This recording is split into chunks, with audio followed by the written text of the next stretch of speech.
ដីខ្មែរល្អផ្ដាច់រំលេចសាវតារុងរឿងថ្លៃថ្លាមហាល្បាញល្បីពូជសាងអង្គរបវរសួស្ដីវប្បធម៌រូបីខេមរៈភាសា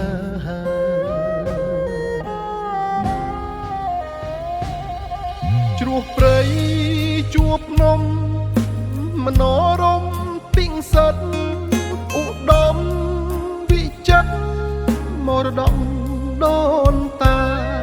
ពូជខ្មែរថែជាតិចេះជួយអាសាធម្មជាតិប្រឹក្សាសមុទ្រជលសាយ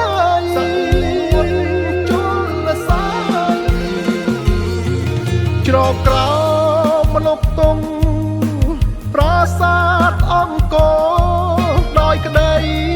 អំណរខ្មែរទាំងប្រុសស្រីសាមគ្គីជាធ្លុងភពផុងពួតដៃអិរិយាខ្មែរថ្លៃស្លូតបូតរៀបសារ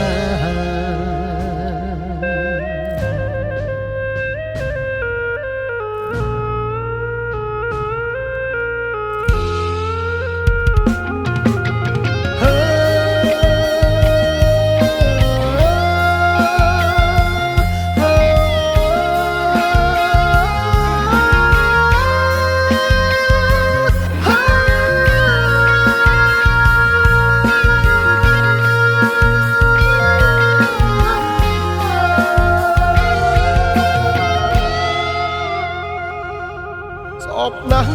សង្គ្រាមស្អប់ការឈ្លានពានឆ្អែតការទន្ទ្រាន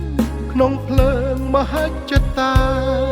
ឆ្អែតហើយសង្គ្រាមលែងចង់ត្រូវការសំលេងខេមរាស្នេហាសន្តិភាពស្នេហាសន្តិភាពច្រកក្រោមលប់ទងប្រាសាទអង្គរដោយក្តី